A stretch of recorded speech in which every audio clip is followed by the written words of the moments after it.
बोलिए मृत्युंजय महादेव की जय। हमारे चैनल वैदिक संस्कृति में आप सभी का स्वागत है।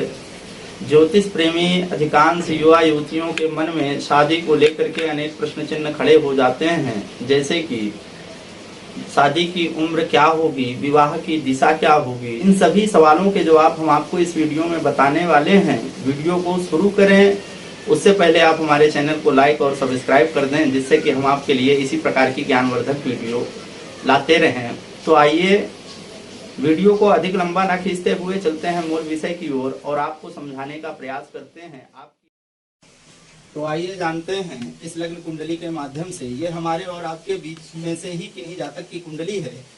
तो इस कुंडली के माध्यम से हम ये समझने का प्रयास करेंगे कि आपकी कुंडली में आपके विवाह की दिशा क्या होगी। तो सर्वप्रथम मकर लग्न की कुंडली है।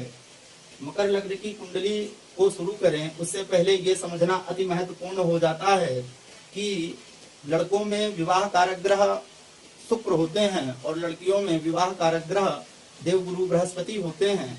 तो ये जातक की कुंडली है, तो इसमें सर्वप्रथम हमें शुक्र को देखना है।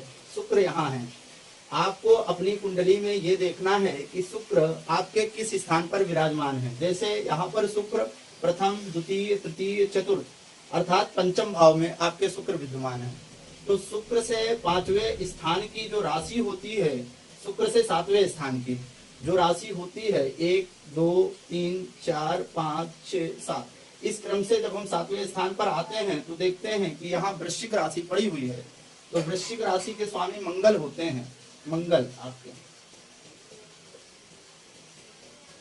वृश्चिक राशि के स्वामी मंगल होते हैं, तो अर्थात आपके विवाह की दिशा मंगल की जो दिशा होगी वही होगी। इस चार्ट में देखेंगे आपकी मंगल की दिशा दर्शाई गई है, एक तरफ ग्रह दर्शाए गए हैं, दूसरे तरफ उनकी दिशा दर्शाई गई है। तो उस दिशा में आप मंगल पर आएंगे क्रम से सूर्य चंद्र मंगल। जब मंगल के सामने आप आते हैं तो आप देख रहे होंगे कि दक्षिण दिशा है। तो इस जातक के जो भी विवाह की दिशा होगी वो दक्षिण दिशा होगी। इसी प्रकार ठीक इसी प्रकार से अगर किसी कन्या की कुंडली है तो कन्या की कुंडली में शुक्र को ना देखते हुए बृहस्पति को देखेंगे और बृहस्पति से सातवें स्थान की जो भी राशि होगी, जैसे इसमें देखें तो बृहस्पति इनके कन्या राशि में पड़े हुए हैं, तो कन्या राशि से सप्तम भाव की राशि को देखते हैं। प्रथम द्वितीय तृतीय चतुर्थ पंचम षष्ठम सप्तम, जब इस क्रम से आते हैं तो यहाँ मीन राशि आप देख पा रहे होंगे, मीन राशि है। तो मीन राशि के जो स्वामी हैं, मीन राशि के स्वामी बनते हैं देवगुरु बृहस्पति। तो देवगुरु बृहस्पति की जो राशि होगी और उसके स्वामी की दिशा में जातक का विवाह होता है, अर्थात जातिका का विवाह होता है। गुरु की आप यहाँ दिशा देख पा रहे होंगे इस चार्ट में, तो ईशान दिशा लिखी हुई है, अर्थात इस जातिका का जो विवाह होगा वो ईशान दिशा में होगा। इस क्रम से आपको अपने विवाह की दिशा का निर्धारण करना है। अगर आप बहुत ही सरल तरीके से अपनी कुंडली में देखना चाहते हैं और ये जानना चाहते हैं कि हमारे विवाह की दिशा क्या होगी, किस दिशा में हम प्रयास करें जिससे हमको शीघ्र सफलता प्राप्त हो, तो उसके लिए आपको सर्वप्रथम लग्न कुंडली अपनी खोल लेना है। और लग्न कुंडली खोलने के बाद में आपको ये देखना है कि आपकी कुंडली में शुक्र कहाँ बैठे हैं।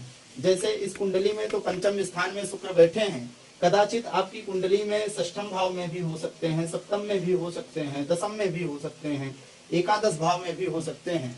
इन द्वादश भावों के अंतर्गत किसी भी भाव में आपके शुक्र विराजमान हो सकते हैं। तो जहां भी आपके शुक्र विराजमान हो उससे सातवें घर की राशि जो भी होगी उसके स्वामी की दिशा इधर दर्शाई हुई है, तो उसके स्वामी की दिशा में आपका विवाह होगा। मान लीजिए शुक्र आपके कर्क राशि में बैठे हैं, यहाँ कर्क राशि में मान लीजिए पंचम को छोड़ करके शुक्र आपके कर्क राशि में बैठ जाते हैं, तो कर्क राशि से आप देखेंगे कि सप्तम भाव की राशि जो आती है वो मकर आती है। 1 2 3 4 5 6 7, जब हम इस क्रम से गिनते हैं तो मकर राशि आती है लग्न में। तो मकर राशि के स्वामी बनते हैं शनि। शनि की जो दिशा होगी, शनि की दिशा है पश्चिम, यहाँ आप देखेंगे तो शनि की पश्चिम दिशा लिखी हुई है। तो जातक का जो विवाह होगा, विवाह की दिशा होगी वो पश्चिम होगी। इसी प्रकार से आप अपनी कुंडली में निर्धारण करें और अपनी दिशा का चयन कर अपनी दिशा को जाने और जान करके उस दिशा में प्रयास करें, तो विवाह में शीघ्र सफलता की प्राप्ति होगी। धन्यवाद।